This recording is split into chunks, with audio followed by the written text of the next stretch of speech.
Me too. All right.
Welcome to the BA Sports Podcast. Tanner, how are you doing today?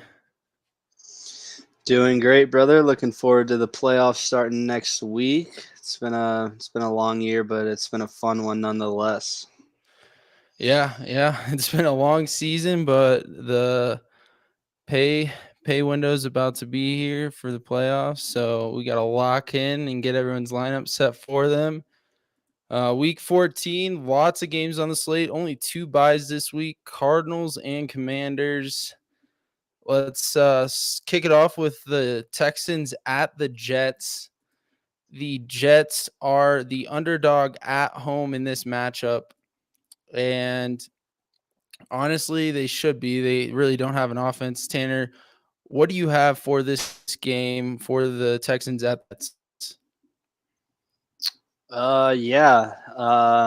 The Jets is their defense has been really good this year. They've especially been really good at home. Somebody that I know is going to be hard to sit in this game is going to be C.J. Stroud. But I mean, in two of his last three games, he's been held under 17 points. At home, the Jets have only allowed one quarterback to score more than 13.1 fantasy points against them, and that was Jalen Hurts. We've seen how they contained Mahomes, Josh Allen, and Tua, held them all to under 14 fantasy points each at MetLife Stadium. So if you can afford to sit CJ Stroud, I'd sit him.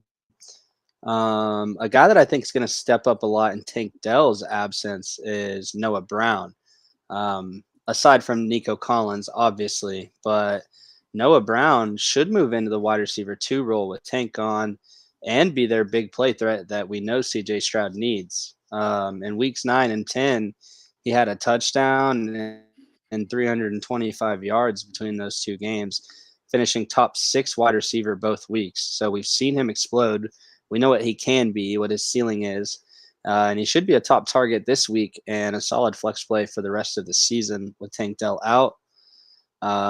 As far as the Jets goes, I mean, start Brees Hall and start Garrett Wilson, but you don't really need us to tell you that. Brady, what do you have for this game? Yeah, I do have CJ Stroud as a bust this week. I do not think he's going to do great. The weather also does not bode well for him in this matchup. There's supposed to be constant rain and wind from the weather forecast. Now, it is Friday night, so this can change. So it's just something to monitor for everyone listening. If you have any players in this game, that is the one thing I want to point out for this game. I think Nico Collins is a lock-in start in your lineup. I think both defenses should be lock-in starts in your lineup too because of the weather.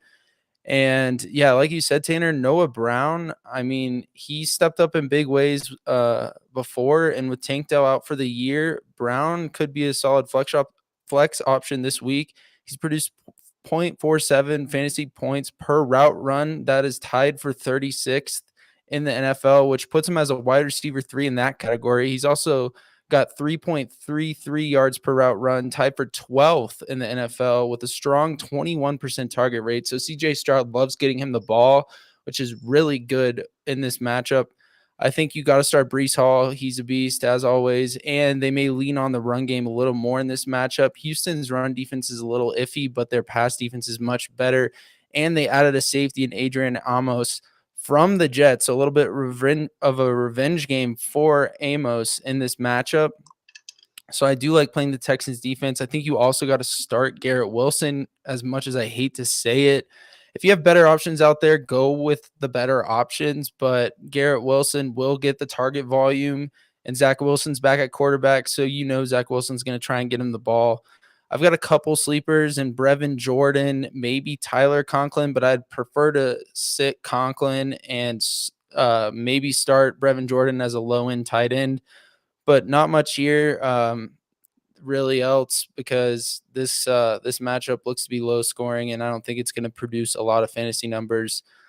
Let's move on to the next matchup. Actually, it is going to be the Bucks at the Falcons, and the Bucks are underdogs in this matchup in Atlanta. Atlanta's only favored by 1.5 points. I think you got to start the big time studs: Rachaad White, Bijan Robinson, Mike Evans.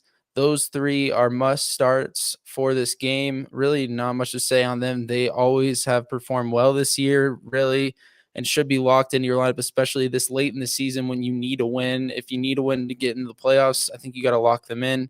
I also have Drake London as a start in the flex position. This Atlanta offense really has struggled passing the ball, but the Bucks defense is really not good against the pass. We've seen them get exposed in prior weeks. Their secondary is just not really existent. So I would not be mad in starting Drake London as a flex play. If you have better options out there, definitely go with them, but I don't mind starting Drake London. I have Chris Godwin as a sit, and I know you're going to go into him in a second, Tanner. I also have Kyle Pitts as a sit. We haven't seen him produce really big numbers. This Atlanta offense is not known to pass the ball. Even though he could have a good game against this bad secondary, I am not risking it this week. If you're trying to make the playoffs, I'd rather play someone else. Sleeper I like in this matchup is actually Baker Mayfield. Baker has done decent. He hasn't really wowed anyone. He hasn't gotten like a ton of fantasy points, but this Atlanta secondary is banged up. They have 3 cornerbacks that are on the injury report. If those corners do not play, one of them being the big name AJ Terrell, that could bode really well for Baker and Mike Evans in this matchup. If there's no AJ Terrell, I think Mike Evans may have another one of those days that we saw last week. And then I have both defenses. I think this could be a high scoring game. The over under is sitting at 45.5 right now. And I think this could go over the total. Be something to monitor with that Falcons defense if those cornerbacks are healthy or not. But Tanner, what do you have for this matchup as far as start, sits, busts, and sleepers? Yeah, must starts are going to be Rachaad White, Mike Evans, Bijan, like you said. Sit Godwin, I agree with. Reasons why. Chris Godwin didn't even catch a pass last week, which was the first time he hadn't caught a pass since week 15 of 2018. He scored a touchdown as a runner, though he still failed to reach 10 fantasy points. He gets the Falcons this week, who have allowed the 4th fewest fantasy points to wide receivers since week 10. So for me, Godwin, if you can afford to do it, is a sit him. Yeah, Kyle Pitts, I think totally droppable in 10-man leagues. Agree with what you said about that. I don't really trust anybody else in this game outside of the big 3: Rachaad White, Mike Evans, and Bijan. Yeah, I agree. It's really like who's going to step up. Now, this game's being played in a dome, so there's no weather to worry about. Like the weather in the Northeast right now is pretty bad this weekend. So those games in the Northeast are the ones you really want to monitor. This one could be high scoring, could not be. Really interesting to see. Both teams are fighting for the divisional lead in the NFC South, with their records not even barely being. I don't even, or actually, I think the Falcons are 500, and then the Bucks are just under 500, and the Saints are under 500. So, really, really bad division. They're fighting for who's going to win. This next game, though, another divisional matchup, the NFC North matchup, probably one of the games of the week, honestly, maybe. The Lions are going into Chicago and playing the Bears, and I honestly think, I know I know this is a long shot possibly, but I think the Bears pull off the upset in this game against the Lions and win in Chicago, give themselves a little glimmer of hope going into next year. And they don't have to worry about losing to get the number 1 pick because the Panthers are already doing that for them. So I think the Bears win at home. Starts for them. I've got Justin Fields, DJ Moore, Cole Kmet. I've got pretty much you're starting all the Lions that you would start. Jared Goff is a little iffy. If you have a better option out there, maybe go with your better option. I think you're starting Jahmyr Gibbs, David Montgomery, even though Chicago has shown that they are pretty good against the run. I think Gibbs may be the better back in this matchup. They may get the pass game going for him. I think Amon-Ra is easily a lock, and then Sam Laporta, after the game we saw last week, there's no reason you should be sitting him with the tight end position so slim as it is. And as far as sits, I've got the Lions defense. I really think Chicago's offense is going to expose that defense. Khalil Herbert, I've got also as a sit. I really don't know who out of the trio in Chicago is going to get the touches. So I'm saying sit Khalil Herbert and maybe play the upside young rookie in Roschon Johnson. I have him as a sleeper. I also have the Bears defense as a sleeper. They are coming off of a bye. So maybe their defense has got it together. After acquiring Sweat, they've looked really good. Jameson Williams, low end flex play. Bust Deontay Foreman because I think the two younger guys are going to get more touches than him and Herbert and Roschon, with Roschon leading the way for the Chicago backfield. Tanner, what about you for this game? Yeah, just to touch on the Chicago backfield, it's going to be Roschon Johnson. He led the running back room for Chicago on Monday night before the bye with 10 attempts for 35 yards versus a tough Minnesota run defense. He also caught all 5 of his targets for another 40 yards and finished second in fantasy points for the Bears behind only DJ Moore. Roschon showed promise earlier in the season, but injury and the emergence of Dante Foreman limited him until this week. Even with a healthy Khalil Herbert, Johnson was more involved in this offense.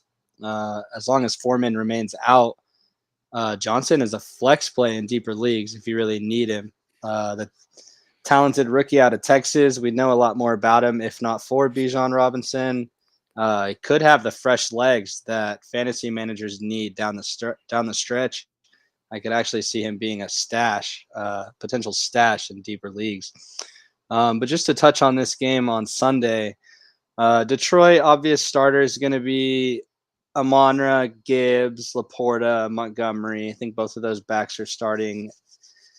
DJ Moore, I really like this week. I'm sure everyone likes him most weeks, but yeah. I mean, he had 7 catches, 96 yards and a touchdown versus the Lions earlier this year. In his last 2 with Justin Fields, he's had 18 catches, 210 yards and a touchdown on 22 targets. In his past 6 games overall, he has 43 catches, 716 yards, and 6 touchdowns on 54 targets, scoring at least 16.4 points in 5 of those games. Detroit has allowed 7 touchdowns to receivers in its past 4 games. So Detroit's been giving up a lot. I think DJ Moore is going to go off on Sunday. I think Justin Fields is gonna make the most of that for sure. And that's about all I have on that game, Brady. Hell yeah, we got Andrew in the chat saying let's fucking go. We got an LFG from Andrew in the chat. I don't really have much more on this game. I think it's going to be one of the more higher scoring games of the weekend. Now, they do have some wind in Chicago, but there's no rain in the forecast, so I think it should be relatively dry, so that bodes well for the passing game. And really everything in that game. So yeah, let's move on to the Colts at the Bengals. The Bengals are favored in this matchup at home by 1.5 points. We still do not have Joe Burrow, sadly. He is out. But the Colts, I want to hear your take on Zach Moss this week, Tanner, because I think he I think he has the potential to be the RB1 this week. You know, we see the touches from him. Now, Christian McCaffrey is always pretty much going to be the RB1, but I mean, Zach Moss, we've seen it from him earlier this year. He's gone off for 30 plus fantasy points. This Bengals run defense is not great against the run, and this matchup may see some rain, but both quarterbacks in this matchup, especially Jake Browning, you know, he did prove us wrong last week. We were kind of wrong on that one. But Tanner, what do you think about Zach Moss in this matchup for the Colts and their Colts offense? Top five potential. Don't know about RB1 because McCaffrey and Alvin and shit, Bijan. But Yeah. I mean, I get Zach Moss was a disappointment, but the volume and specifically the number of snaps he was playing was there.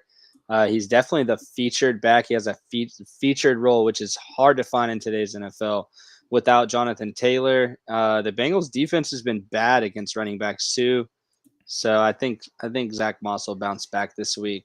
Yeah. I think another sleeper for the Colts is going to be Gardner Minshew, a little bit of Minshew mania. Yeah. He was quarterback 9 in week 13, and he has another favorable matchup against the Bengals this week. And then on Cincy's side of the ball, I think Jamar Chase is the only guy you can trust, and Joe Mixon. Yeah, I've got Mixon as like a low end running back too. You can't. It's hard to sit him just after what we saw last week, but I mean, if you want to sit him, go ahead. We saw Chase Brown look like the better running back in that backfield, so I wouldn't be surprised if they give him more touches, but you got to start Jamar Chase, and I think you got to sit T. Higgins. As much as I hate to say it, he just hasn't been healthy all year, and you can't really trust him in this situation, especially if you need a win for the playoffs. I mean, the last person I'm putting in my starting lineup on my flex is, or wide receiver 2 is T. Higgins. That's probably where you drafted him, wide receiver 2 range, and you just can't trust the guy, I think, especially with Jake Browning at quarterback. Now, Jake Browning did really well against his own defense last week, but it's just hard to trust the guy. I think Jamar Chase is no doubt starter. He's gonna prove that defense wrong and just absolutely destroy them. The Colts secondary is not great. Michael Pittman, Zach Moss, Colts defense. I have them as starts.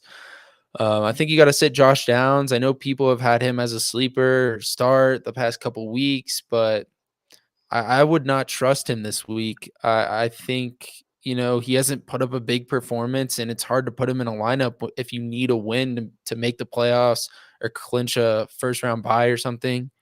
So it's hard to trust Josh Downs. And then I also have the Bengals defense busting because I think that Gardner Minshew can push them. And I think Zach Moss can also give him a great run game to get the pass game going. And Alec Pierce is a guy that I like as another sleeper. He did really well last week, and he could do well in this spot again. But I don't know if you're starting him unless you're in a super, super deep league. I do have the Bengals winning this game by 3 points at home. And let's move on to the Jaguars at Cleveland. They're going into Cleveland. The weather in Cleveland doesn't look great. Trevor Lawrence, I don't think he's confirmed out yet, but it's not looking great for him. I'm really not excited in starting any Jaguars besides Travis Etienne if there is no Trevor Lawrence. Now, if Trevor Lawrence is back, I do have some more confidence in Calvin Ridley. But as far as Zay Jones and Evan Ingram, I'm not excited to start them. This Browns defense has been pretty good all year, and I think they can generate pressure on Trevor Lawrence. Now, as far as Cleveland, I think Jerome Ford, you know, we talked about him last week. He gives you a solid floor of 11 PPR points per game, and he did that last week. He got like 11 or 12, and then he didn't get anything else. A guy I really like in this matchup, there may be no Amari Cooper, is Elijah Moore. Joe Flacco was feeding him the ball last week. I think he had 14 targets last week, which is crazy high. And if he's getting that many targets, I mean, you got to start him. This Jacksonville secondary is not the best, and I think the Browns can expose it. I do not mind starting Njoku as a low end tight end one, but I'm not excited about it. The Browns defense, I think, is also a lock in start. A couple sleepers that I have, Cedric Tillman on the Browns, the rookie out of Tennessee. I think he can do really well. And that is if Amari Cooper does not play. If Amari Cooper plays, I wouldn't be too keen on throwing in Cedric Tillman in as a sleeper. And then a bust, I've got Evan Ingram, and I know Tanner, you want to talk a little bit about Evan Ingram. I mean, this Browns defense is really good against tight ends. The only tight end to like score a lot on them is Mark Andrews, and he did that in one week. The other matchup he didn't. So Tanner, who do you like in this matchup? Who do you not like in this matchup? Yeah, gonna start with the not like on this one, and that's gonna be the tight ends on both teams. I know that like there's not gonna be anyone that you're gonna pick up on waivers this week that you're gonna trust to start over these guys. It's just temper expectations. With Evan Ingram, the Browns have allowed only one tight end to score more than 7.8 points against them, and that was Mark Andrews. Yep. They've stopped Freiermuth, Trey McBride, and George Kittle to all under 6 points in games that were played in Cleveland. And then with David Njoku, just what we saw last week once Joe Flacco came in, it was Harrison Bryant was better last week. And the Jags have allowed only 3 touchdowns and the second fewest catch rate among tight ends. So with Bryant playing a bigger role with Flacco under center, I just think temper expectations with both tight ends this weekend. Yeah, I'm not excited. I definitely start other people over Njoku, but the tight end position's so limited. It's tough to do that. I Yeah, mean, I don't think you're gonna find. I mean, you're gonna have to start them. Odds are. I'm yeah, just saying the matchups I don't think are good for yeah, that's good. either of them. Yeah, As far as starts for Jacksonville, I mean, you don't need us to tell you to start ETN. yeah. But a sleeper I like for Cleveland is going to be Elijah Moore. Mm-hmm.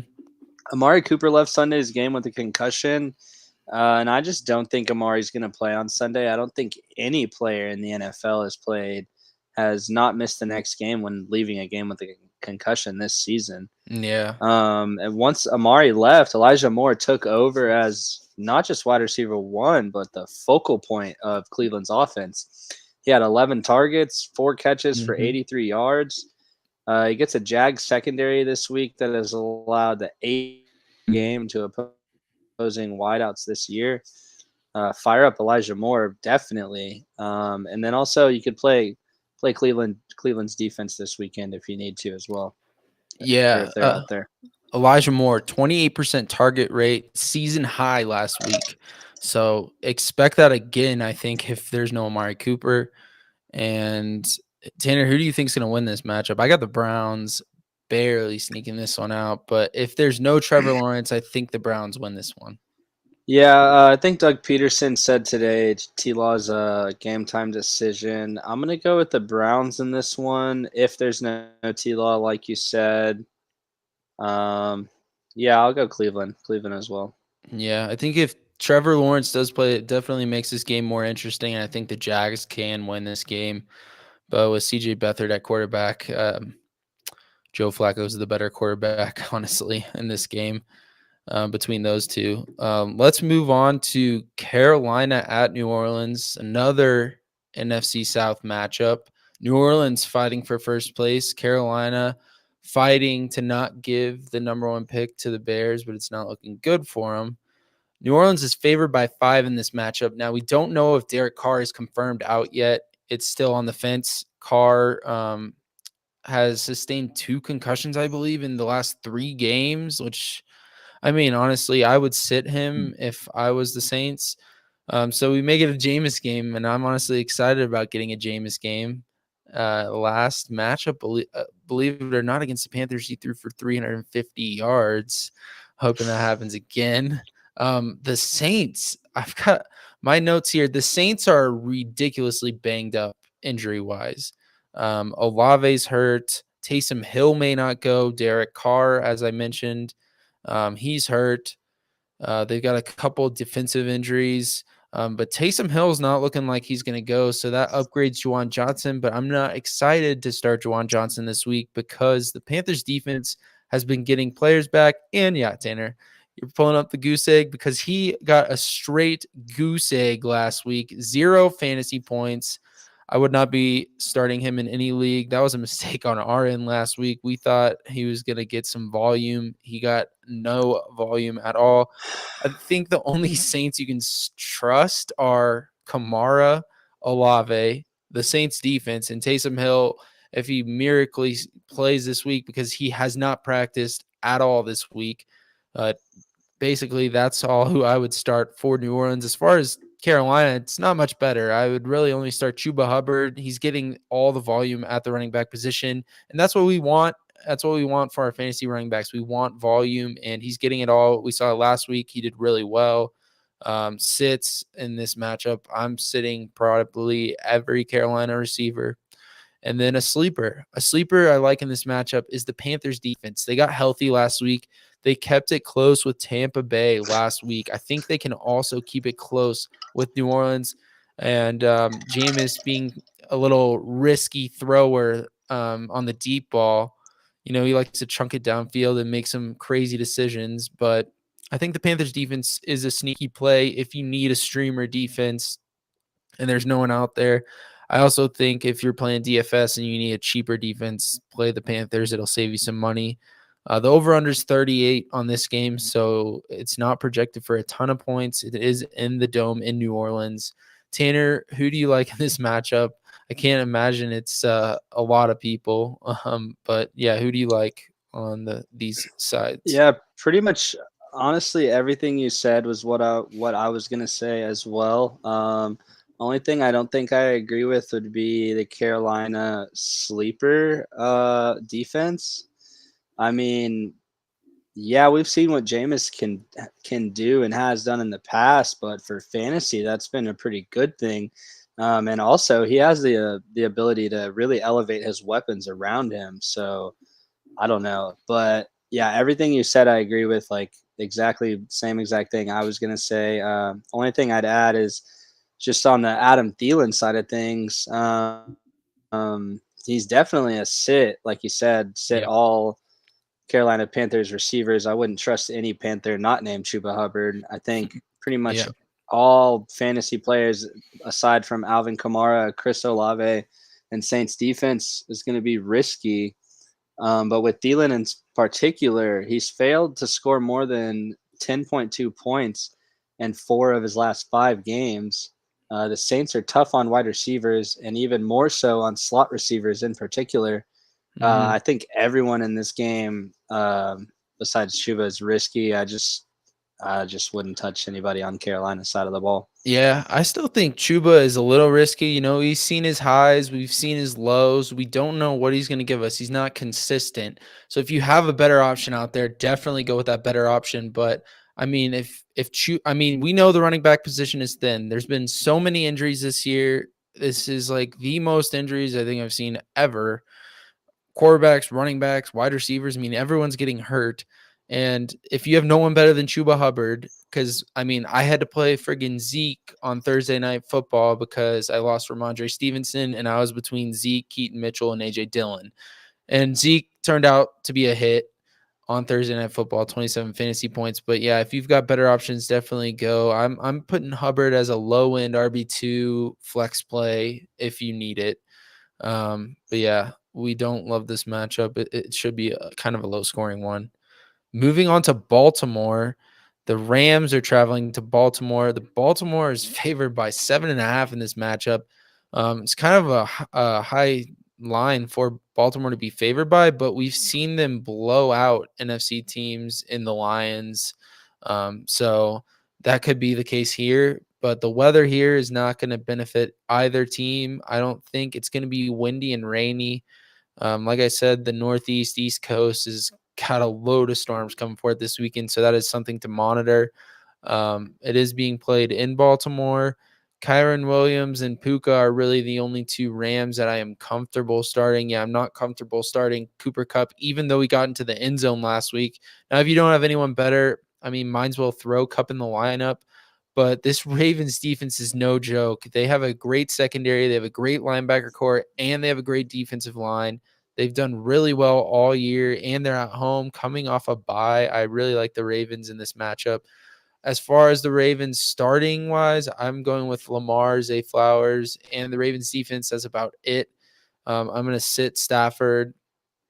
Two sleepers I really like, and then one I mean, if like we're talking about earlier, tight end, very hard to come by.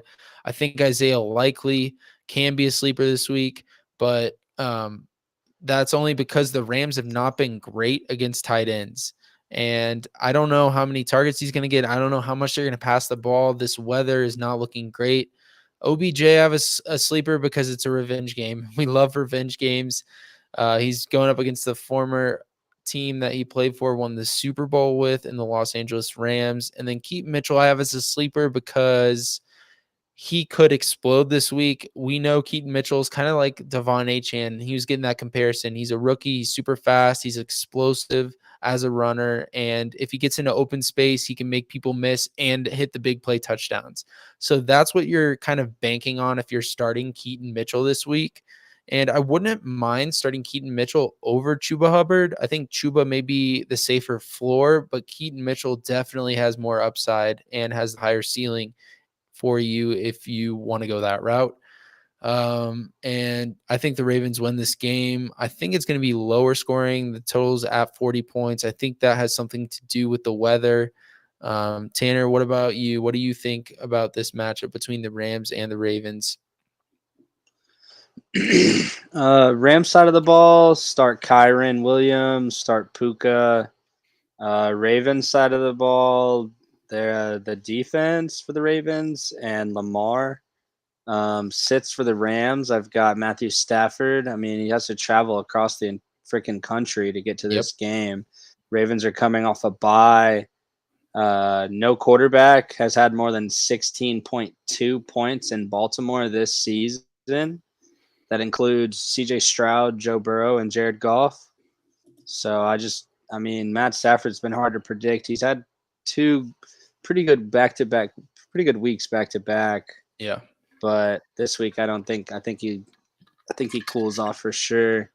But that's pretty much it for this game. Ravens are going to get the win for sure, but should be a fun game, hopefully. Yeah. Yeah, I think it should be an exciting one. I think it's going to be closer than people expect, but I think the Ravens do cover in this matchup. I have them winning 24-16. Let's move on to Las Vegas. Across the country again we go. Vikings at the Raiders. Both teams coming off a bye here, and the Minnesota Vikings getting some much needed help at the wide receiver position with Josh Dobbs at quarterback. He's got a new weapon, and Justin Jefferson is finally back, finally off IR and healthy. I think they really took their time to make sure their wide receiver one was actually healthy, and they didn't want to rush him, especially with the year that they're having with Kirk Cousins. But I think you're starting Justin Jefferson in his first game back. I think you're also starting TJ Hawkinson, and surprise starter, Alexander Mattison of the Minnesota Vikings. I think, it's tough to trust him, right? But I really love this matchup because Vegas is not good against the run. They are 6th in most fantasy points allowed to running backs. Madison hasn't scored a rushing touchdown, but he only has 4 games also with 12 PPR points. And I think with this matchup, he can expose this Raiders defense. The Raiders have been better against the pass than the run. I think Minnesota's got to get their ground game going. So it's either Alexander Mattison or Ty Chandler. And I think Madison is going to prove himself off this bye week and do well. I would not start him as like RB1, but I mean, if you're having him as an RB1, you may be stuck starting him because you don't have any better options. But I think he's a start. I think Josh Jacobs and Devontae Adams are also starts in this matchup for the Raiders side of the ball. I think you gotta sit Ty Chandler. I don't think he's gonna. I mean, it's kind of hit or miss, but I think Alexander Madison's gonna get more carries.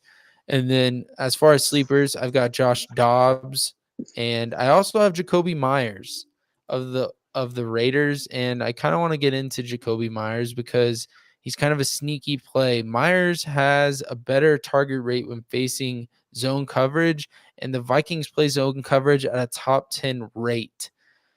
So I think Jacoby Myers is going to do really well. I think he's going to get a lot of targets. I think he kind of sneaks into those open zones and gets open that way, which is why he does so much better against zone coverage. And yeah, I would start him. And I think Jordan Addison could be a bust this week. He's not the wide receiver one anymore. And they also have TJ Hawkinson. Also, I mentioned the Raiders are better against the pass than the run. So I don't know how many targets Jordan Addison's going to get. I have a feeling Josh Dobbs is going to like force feed Justin Jefferson the ball. But Tanner, I ultimately have the Vikings winning in this matchup. What about you? I got the Vikings winning this game as well. On their side of the ball, like you said, got to trust Jefferson and Hawkinson. Not a big fan of Jordan Addison as well. I'm also not a fan of Alexander Madison. He's been held to single digits in all but one of his last 6 games.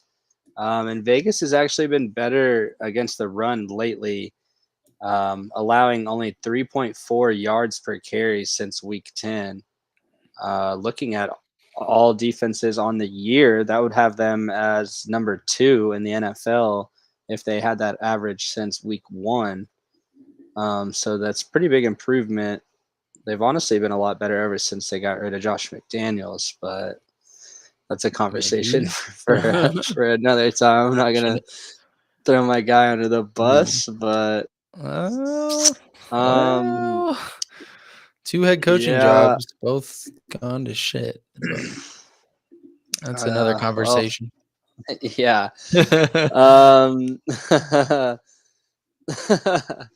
No, I don't know. If Josh Dobbs can't stop turning the ball over, then they might have some problems because that's been their biggest deal is his ball security, which wasn't the issue early on in the season.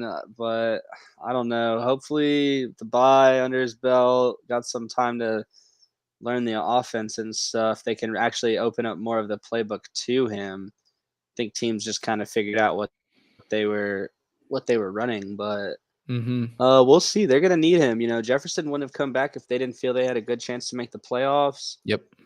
So they traded for Dobbs. He's got to step up for them. I think he will. I got the Vikings winning this game.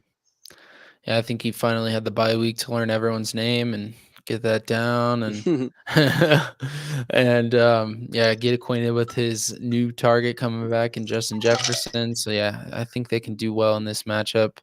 Now, this next matchup, the NFC West matchup, the San Francisco 49ers are at home against the Seattle Seahawks, favored by 10.5 points. And honestly, I think they blow the doors off of them. We saw it 2 weeks ago at Thanksgiving that was the night game, and it was not competitive at all. The only Seahawk I am comfortable starting is DK Metcalf. Geno Smith is like a low-end QB1, maybe, like that's reaching. He would be a QB2 in Superflex or 2 QB leagues. I mean, after last week, he did really well against this Cowboys secondary last week, and I think maybe he can try and get the Niners secondary exposed, but it's going to be tough to do. As far as the Niners go, I think you're starting every single Niner you should. Brock Purdy has looked amazing. CMC has looked amazing. Ayuk, Debo making plays with only like 4 catches, I think, and he had 3 touchdowns. George Kittle, you never know what you can get from him, but he's got that upside. And then the Niners defense can wreak havoc on that Seahawks offense. As far as sits, I've got Zach Charbonnet for the Seahawks. And then I do have Jackson Smith and Jigba as a sleeper, and then Tyler Lockett as a bust. I think Jackson Smith and Jigba can expose this Niners secondary on the deep ball because their safeties are kind of banged up. I believe one of them left either last week or the week before with an injury, which was tough to see. But I think Jackson Smith and Jigba can take advantage of that. and I ultimately have the Niners winning in this game. Tanner, what about you? Who do you like in this matchup? Yeah. Niners win comfortably. I don't think there's a doubt about that. Seattle side of the ball, only player I'd trust is DK Metcalf. 49ers side of the ball, I think pretty much start everyone, like you said, Brock Purdy, McCaffrey, Ayuk, Debo Samuel, George Kittle, and Niners defense. Actually, a mailbag question for you, Brady. Would you start San Francisco Niners defense or Cleveland Browns defense this weekend? That's a good one. I think I'd go with the Niners defense. With them being at home, the Browns defense could benefit if there's no Trevor Lawrence. They're at home as well. Yeah, I think the weather is going to be worse in Cleveland, so that could benefit the Browns more. Honestly, I think I'd rather go Browns if there's no Trevor Lawrence. I would go Browns, but if there is Trevor Lawrence, I would go Niners. I think the Seahawks have some. I mean, we saw it last week from the Seahawks. They played their asses off against the Cowboys, kept that game competitive, and they have to win to stay in the playoff hunt. So I think they're going to keep it close with the Niners, but I think the Niners still cover the 10.5. But I think the Seattle still gives some pushback, and I think this game is higher scoring than the Browns, so I would start the Browns just because Myles Garrett can generate a lot of pressure and they can score. And honestly, the Browns defense has done really well. And if CJ Beathard is the starting quarterback, oof. Sorry, Jaguars. You better Okay. just hand it off to ETN. Thank you for that. That was actually my own mailbag question, so Oh, I appreciate that.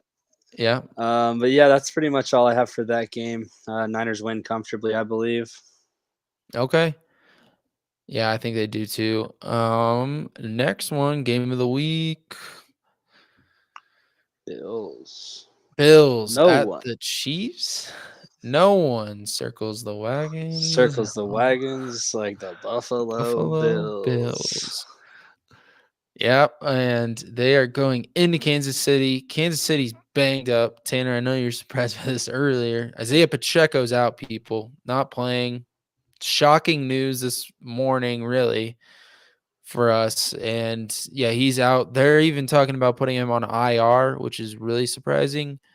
But I think the only Chiefs you can trust in this matchup are Mahomes and Kelsey, and then Rashee Rice. I think if you need a wide receiver, this Bills defense hasn't been great against the wide receivers. They haven't been really great against anyone, but I think he has the potential to do decent in this matchup.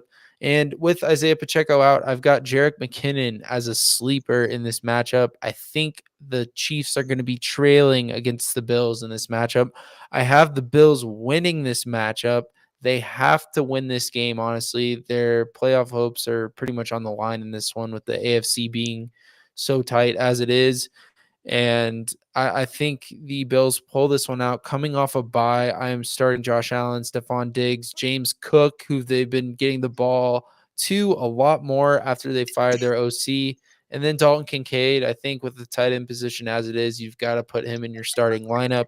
Gabe Davis, I'd put him in my starting lineup, but I wouldn't be excited about it. He's a boom or bust wide receiver 3 flex play. And then a sleeper for Buffalo, I also like Khalil Shakir, the Buffalo wide receiver. We've seen some big outings from him, but he is boom or bust. If you're in a deep league, I'd look out for him. But I'd be more excited about trying to pick up Elijah Moore in a deeper league and start him over Khalil Shakir. Another sleeper I've got is Justin Watson in this game for the Kansas City Chiefs. We've seen him do well. Mahomes likes going to him. He could perform well again. Mahomes also likes hitting him on the deep ball. So that's a guy that I like as another sleeper besides Jerick McKinnon. Tanner, what about you? What do you like for this matchup? What do you hate for this matchup? Who do you think's going to win? Buffalo, I got Josh Allen, Stephon Diggs, Dalton Kincaid. Kansas City, Mahomes, Kelsey, Rashee Rice. Good shout on Watson. I think that was a good mention. He's really caught on late as of late. Mm-hmm. Who do I think is gonna win? It's a tough one. I have gone back and forth on this one all week. I'm gonna go Kansas City. Yep. I'm going to go Kansas City for sure. I think they'll cover the spread. Mm-hmm. Over, under. Well, what the 48 and a hell? half. Over will hit. Over is going to hit. You heard Over it is here going to first. hit. I'm expecting kind of a similar game to what we saw at Eagles-Bills, hopefully. Yep. Excuse me. That game was awesome. But no, I got the Chiefs in this one. I think the Bills are pretenders. They are. The only way I see the Bills winning this game is if Josh Allen takes care of the football. And I think he can. Coming off a bye, he has had time to, get healthy. And this Kansas City defense is a little banged up at the cornerback position. So I think he goes to his guy in this matchup in Diggs, and they get the win. I have it 27-24 Bills over the Chiefs. I think it's going to be one of the better games of the weekend for sure. They always seem to play close games when Mahomes and Josh Allen play each other. So it's going to be exciting to watch. This next game, battle of the AFC West. It's going to be the Denver Broncos going into Inglewood, California, and taking on the Los Angeles Chargers. I've only got a couple starts. I've got Cortland Sutton and Javonte on the Broncos side. Javonte mainly because this Chargers defense is always one to give up a lot of points to running backs, and so do the Broncos, which is why I have Austin Eckler as a start. I have Keenan Allen and Herbert as starts because I think you have to start them, especially where we're at in the season. Keenan Allen, though, I heard may get shadowed by Patrick Surtain, so that is something to watch. And some sleepers I like in this one: Russell Wilson, Joshua Kelly. Joshua Kelly actually may get more touches this game. Brandon Staley came out and said that he is going to give this backfield kind of like a competition because Eckler hasn't been doing well, which is what I know every Eckler manager is freaking out about right now. But this is a get right game for him. The Broncos are not good against running backs, and I think they try and feed Eckler on the ground through the air. I think they try and get him the ball and get him going in this one. But they also could get Josh Kelly going. I think Gerald Everett's also a sleeper in this one. The Broncos are not good against tight ends, and I think that the Keenan Allen versus Surtain matchup could lead Herbert going to Everett in this matchup, along with Eckler. And some busts I have are the Chargers defense. I think Russell Wilson and Sutton get going. I think Javonte Williams keeps it going.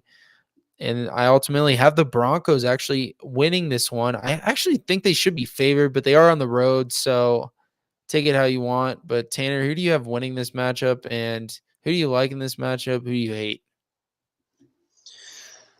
I think the Broncos get it done. LA side of the ball: Keenan Allen, Eckler, Herbert. And then a sleeper I have is Gerald Everett. Broncos have allowed 9+ points 10 times this season to tight ends, including 2 of those games with giving up over 20 points. They've given up the most points to tight ends and the 4th highest catch rate to tight ends in the league. So I think Gerald Everett's a pretty good sleeper. Denver side of the ball, I like Cortland Sutton. All the guy does is score touchdowns. He's scored in 9 out of 12 games.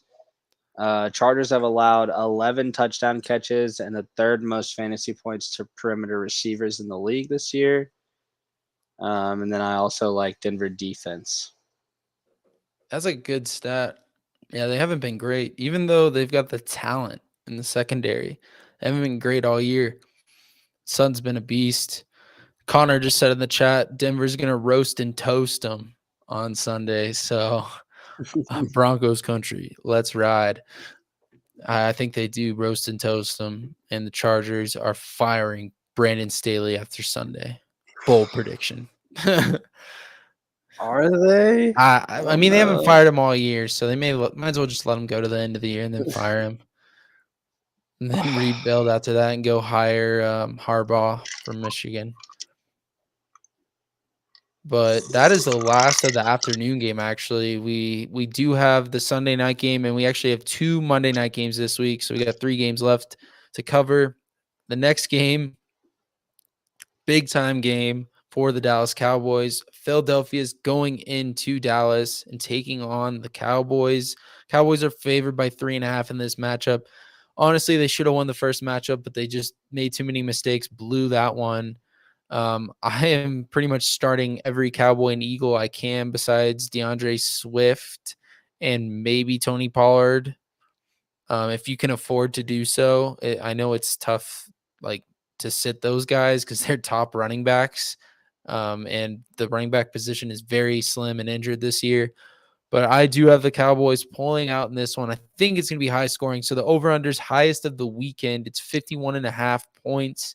It is an inside game, and I have basically everyone starting, and then Brandon Cooks and Jalen Tolbert of the Cowboys as a sleeper. Tolbert's not going to produce some crazy numbers, but if you're in like a super deep league and need a receiver and he's like out there, I would take a shot. I mean, there's a chance he gets in the end zone, but really you're starting Dak, CD, Ferguson, Hurts, Brown, Smith, and Goddard is back this week. Goddard's back at the tight end position. So I think I would stick him in your starting lineup because tight end position is hard to come by points wise. So might as well get a tight end that's going to be in the highest over under of the weekend, especially with this Eagles offense.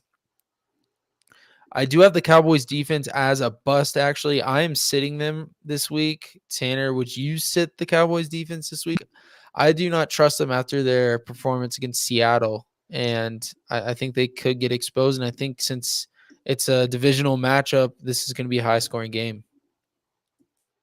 No, I mean, I wouldn't sit Dallas defense. They're defense number one on this season. I mean, they have been 2-3 years in a row. I don't think if I need a win to get into the playoffs, or even if this was a playoff game for me, I don't think I'd be able to bench them regardless of the matchup. Just me personally. Philadelphia side of the ball, I think Jalen Hurts, Devontae Smith, AJ Brown must starts. With Goddard back, going to be interesting to monitor Devontae Smith's volume and see where he goes because he really didn't take off till Dallas Goddard got hurt. This might be CD Lamb's best game of the year, believe it or not, and that's saying something because he's gone absolutely nuclear this year. Yeah, yeah. He's definitely a must start. Dak must start. Guy I really like this week, Jake Ferguson. He had a huge game last week. He had a touchdown and 19.7 points. The last time he played the Eagles, he had 22.1 fantasy points. The Eagles have given up the 9th most points to tight ends, the 5th highest catch rate. And I say chase the points with Jake Ferguson this week. And then if you had to, maybe wide receiver 3 value, Brandon Cooks. And then I'm sure a lot of you guys won't be able to bench Tony Pollard, so go with him. Now a couple other players I want to talk about. Sits for Philadelphia. DeAndre Swift. Boy, have you been a roller coaster this year. Fewer than 10 points in 2 of his last 3 games. Last week, Kenneth Gainwell led the backfield in snaps played last week. He gets the Cowboys, who have already held him to under 10 earlier this year. With the way that the game script might be going, and we've seen Kenneth Gainwell get a lot more of the passing down opportunities in this backfield, he could be a sleeper on Sunday. Another note about Kenneth Gainwell that I have, as I just said, primary receiving back for the Eagles. Game script could mean he's more involved. Another angle you could look at it is the Eagles could be trying to rest Swift to make sure he's fresh and healthy for the playoffs. With that being said, after the Cowboys, the Eagles have easy matchups where Gainwell could take over lead duties to keep Swift healthy. The Eagles are averaging 130 rushing yards per game and get the Cardinals in the championship week, who have allowed the 3rd most points to running backs this year. You heard it here first on BA Sports Podcast. Stash Kenneth Gainwell. Wow. Kenneth Gainwell, fantasy league winner is what you're trying to say? Possible league winner, Kenneth Gainwell. I will say, if you're in a league where the commission doesn't know how to set up your league and you're playing like week 18, Kenneth Gainwell may not be a bad stash because they may start him that week and he may go off for you. So yeah, I like that a lot with this upcoming, because this is the last game of their gauntlet of a schedule. I mean, they have the Seahawks, but I think the Seahawks actually do make that game competitive, but that's really it. I don't think the Eagles have like a possibility of losing any of those other games. But maybe they do. But I think the Seahawks is really the next one that's like, whoa, they could lose. They could keep it close. But yeah, I like that a lot. Kenneth Gainwell, go get it. Go get him on waivers. Go get him as a free agent. Stash him away on the end of your bench. If you just lost Ramondre Stevenson, need to fill in, put Stevenson on IR or on the end of your bench and go pick up Gainwell. I like it a lot. That's a sneaky stash right there. Let's move on to the Dolphins game. Tennessee going into Miami. Miami's favored by 13. I think this game's going to be a blowout, honestly, on Monday Night Football. I feel sorry for all the Titans fans that have to watch this disastrous performance. The freaking Dolphins defense has been performing really well. Jalen Ramsey is on one. He's going to be probably shadowing DeAndre Hopkins, which is why I have D-Hop as a bust this week. I have Will Levis as a sit, and really any other receiver or player on that team. I will say we were unsure about Derrick Henry's status after Sunday. They said he had a concussion, which was true, except Monday he got cleared immediately, and he said that he's not sure why they didn't let him back into the game. So, but he's out of concussion protocol. He should play. I think he's your only start on the Tennessee side of the ball. As far as the Dolphins, Tua, A-Chain, Mostert, Tyreek, Waddle, and Dolphins defense should all be in your lineup. I mean, they're going to score points. They could cover this 46.5 by themselves, honestly. I mean, at least 90% of it. And then, yeah, Titans, I'm kind of excited to see what Tyjae Spears has got. He's a sleeper for me. If you really need a running back and have to start someone like Tyjae Spears, I don't mind it, but I would prefer him as a flex play, not a RB2 or higher. He's definitely a low end flex play, but if you need him, I don't mind it. He should get the touches, and we've seen him even take over more touches than Derrick Henry this year in some games, which, I mean, maybe if the coaching staff is worried about Henry's health or anything, then we could see a Tyjae Spears game. And I also believe Tennessee's going to be trailing, and Tyjae Spears does like to play that receiving back role in this offense, so they could get a little dump off action going his way. Tanner, I know you like the Dolphins in this matchup. What else do you like or don't like in this matchup? Yeah, on the Spears note, it looks like if you've been stashing him, this could be the week it pays off. Derrick Henry was reported to be in concussion protocol, with his status still in doubt for Monday night versus the Dolphins. Spears rushed the ball 16 times for 75 yards on Sunday and also caught 4 of his 6 targets for another 13. The Titans don't have another running back on the active roster, and Spears has an excellent playoff schedule, so he could have plenty of value, even with Henry on the field for the rest of this fantasy season. On the Dolphins side of the ball, you don't have to hear it from us to know to start Tyreek Hill and A-Chain and Mostert and Dolphins defense. On Tua, he had 19 last week. He didn't even play the whole game against the Commanders. The Titans over the last 4 weeks have allowed an average of 19.3 points per game to quarterbacks. Tua hit that last week without the fourth quarter, so he should be in for a smash spot this weekend or on Monday, excuse me. And Waddle, Waddle and Tyreek Hill. I mean, mostly Waddle though. The Titans have allowed third most fantasy points to perimeter receivers since week 10. So Yeah, do with that what you will. I expect the Dolphins, yeah, like you said, Brady, put up 40 points. Yeah. So Waddle has kind of lived in Tyreek's shadow. I mean, Tyreek Hill's competing for the MVP. He's competing for the NFL record in receiving yards. So there's no doubt Waddle's been living in his shadow, but he's been solid against man and zone, ranking among the top 20 wide receivers in fantasy points per route run against man and zone. Man, 0.61 points per route run and 0.45 points per route run against zone. So, yeah, I think you got to lock in Waddle in your lineup pretty easily. Now, Tanner, I have a question for you, a mailbag question. Would you rather start Dolphins defense or Cowboys defense this week? Mm, hmm. My, I think if I had both of them rostered, I'd go with the Dallas. Um, and if I had Dallas, I don't think I'd give them up for Miami this week. Mm-hmm. I really would like to look at their playoff schedules real fast if I were to tell you who I'd want to have rest of the year. But I don't know. I just give too much credit to Dallas for the turnovers, the The touchdowns they touchdowns. score. Land is, yeah. Yeah. I mean, and their defense number one on the year.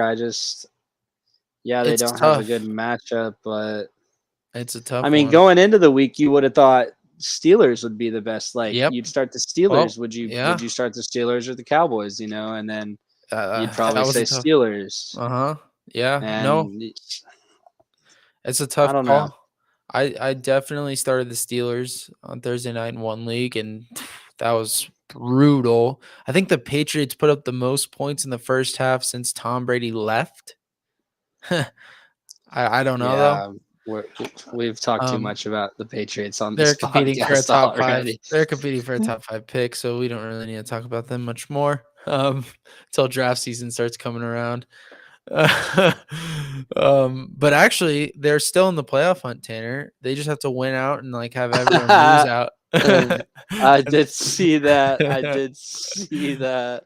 So you're telling me there's a chance? I mean, Oh, I don't think there's a stop chance it. because one of those teams is gonna get the win and then they're gonna be eliminated on Sunday. That's how that's gonna go. No. Um, I need that graphic and the New England in the hunt, yep. 3-10. I need to find that graphic.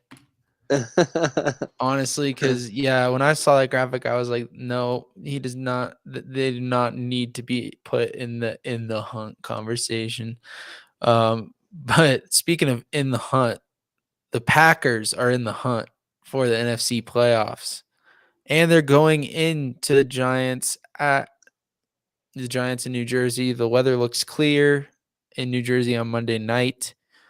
I have Jordan Love as a lock-in starter. I honestly considered him as my start of the week, but I didn't do it.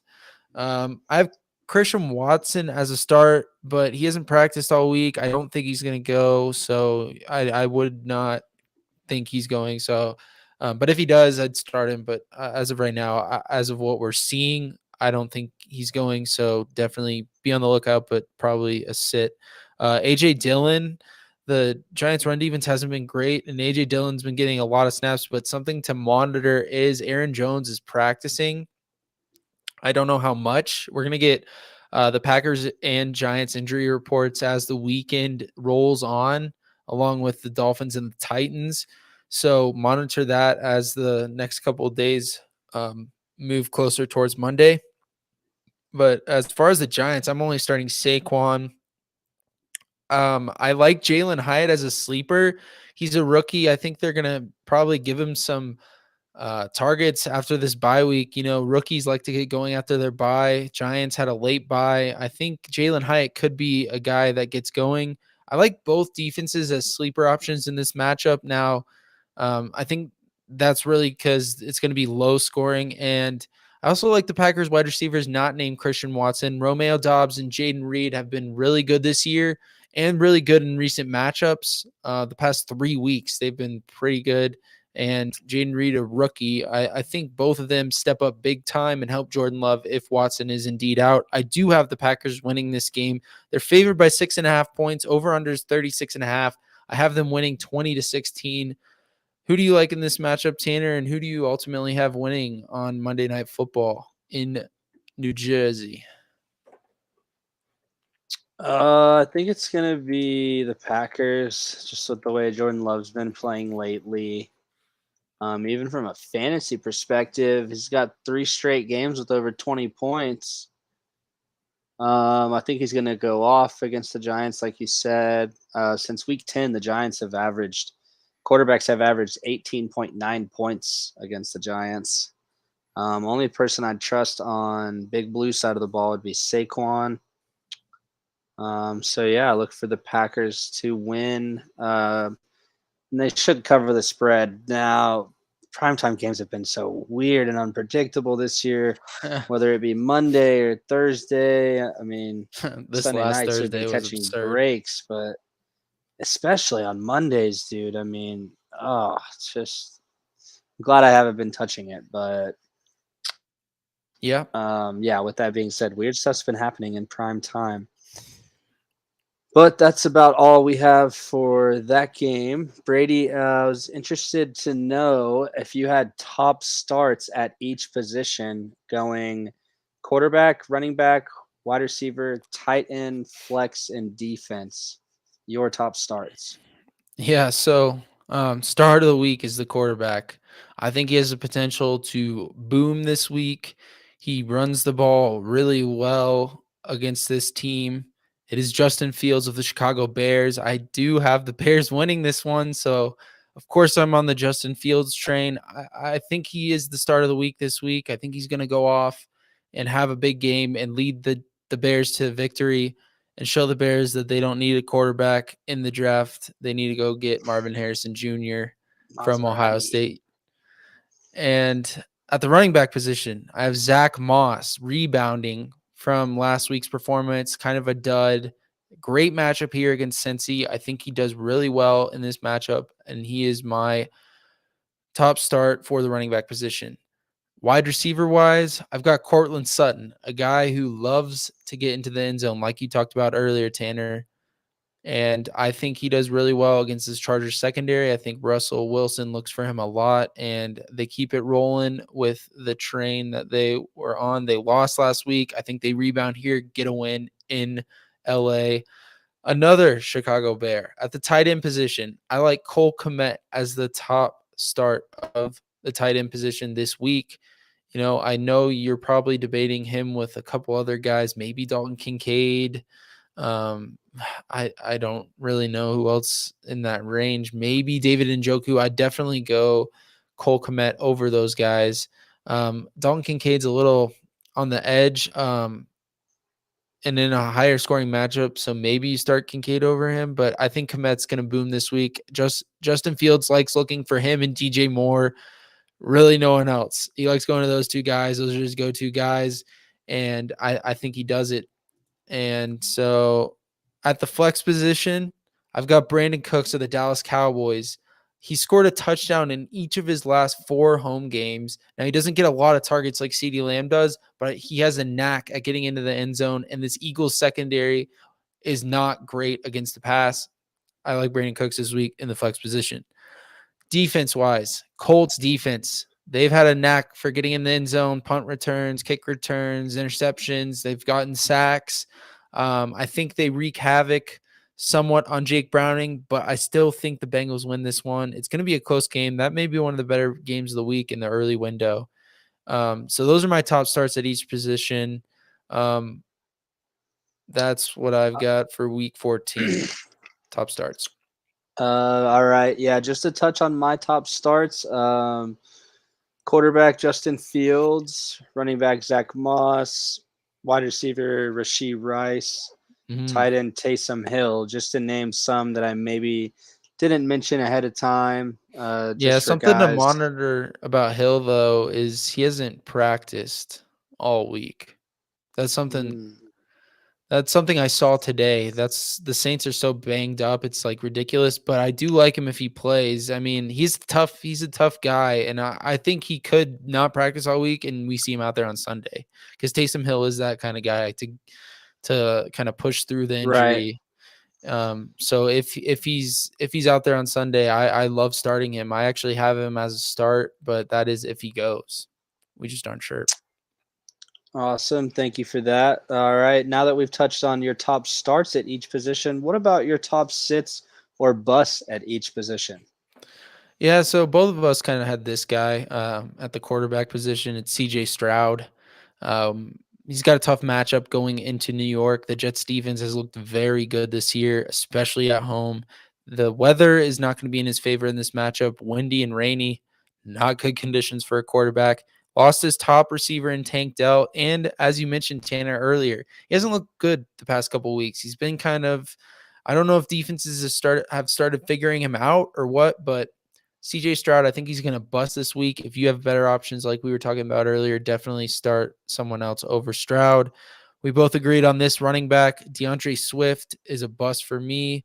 Chris Godwin, we also agreed. We agreed on like all of these, honestly. Chris Godwin at the wide receiver position. I don't love it for him. Maybe if the cornerbacks are out for Atlanta, that helps him out, but I'm not enthused on starting him. Tight end position, Evan Ingram. Not a great matchup for him, as we talked about earlier. Mark Andrews was the only person to score double-digit fantasy points against this Browns defense. And then flex, T. Higgins. I'm not super high on T. Higgins this week, and we mentioned that earlier. And then defense, surprising Cowboys defense. I just think that we may struggle. I don't have confidence in this defense right now. I'm waiting to see it against a good team. If we shut a good team down, then I'll have more confidence. But right now, I just think it's a little suspect, and we could easily allow 28 points to the Eagles. I mean, I've got it 41-34 Cowboys over Eagles this week. I think it's going to be a freaking shootout, just like that Bills-Eagles game, 37-34 a couple weeks ago. Tanner, do you have some top sits and busts? I know like most of those you also had. Yeah, just to say something that you did not mention. Quarterback, I'd also throw out Jared Goff, Matthew Stafford, running back, Derrick Henry, Najee Harris, wide receiver, DeAndre Hopkins, tight end, I know we talked about it, Kyle Pitts. Brady, what about your top sleepers at each position? So this is kind of my first one's a little dependent on how this Atlanta secondary fills out for the weekend. If we don't get AJ Terrell in, if he's out, I love this even more. But Baker Mayfield is my top sleeper quarterback. It's kind of slim out there. I also put Gardner Minshew out there. Running back wise, Javonte Williams, he's in a good spot against this Chargers defense who cannot defend the run well. And I think he gets it going. He had some good carries last week against Houston. And honestly, I think the Houston defense is better than the Chargers. Receiver, we can both agree on this one, Tanner. Elijah Moore of the Browns, especially if there's no Amari Cooper. I love him in this matchup. This Jacksonville secondary got exposed last week. We saw Jamar Chase hit them for big yards, and Elijah Moore will be the wide receiver one in this offense if we do not have Amari Cooper. So he could see 14 targets like he saw last week. And then tight end Gerald Everett. Broncos not great against the tight end. Everett could see a lot more targets if Keenan Allen's getting shadowed by Surtain, as I mentioned earlier. So I do like Everett.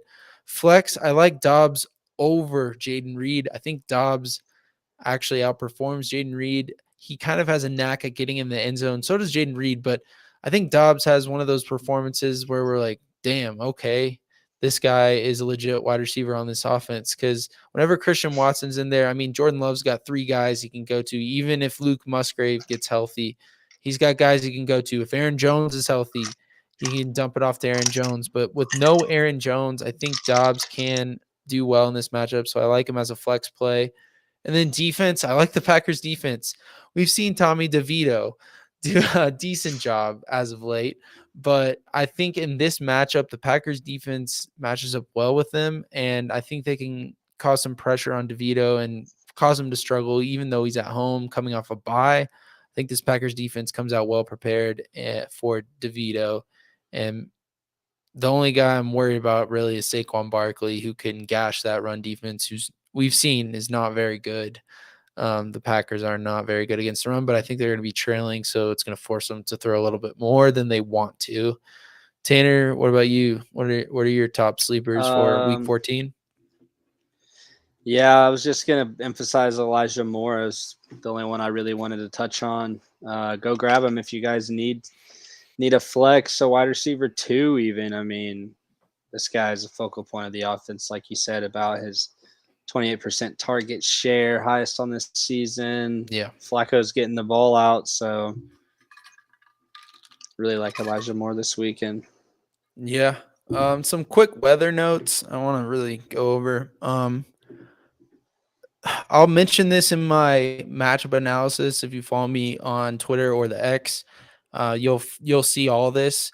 But a couple of matchups that concern me are Texans at Jets, Rams at Ravens, Jags at Browns, and Lions at Bears.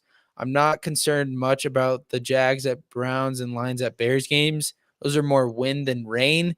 Texans at Jets and Rams at Ravens are both 90% plus chance of rain and 14 plus mile an hour winds sustained, plus up to 30-mile-an-hour gusts. We need to monitor as the weekend goes on over the next couple of days, and what the weather's looking like Sunday morning will give us the best estimation.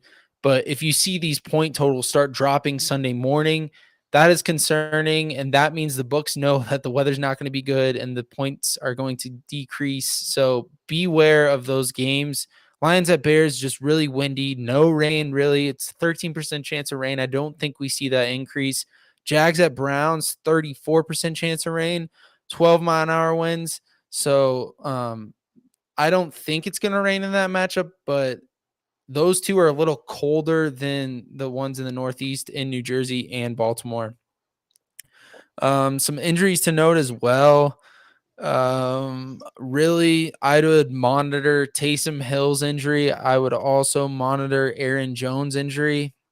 I think those two are the biggest guys to monitor.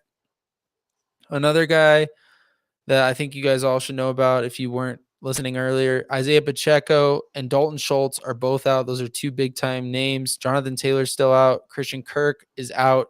Josh Palmer and Christian Watson, I believe, are going to be out. Josh Palmer has not been activated off IR, and I think they're going to take their time with him. Christian Watson, he hasn't practiced all week. He really worries me.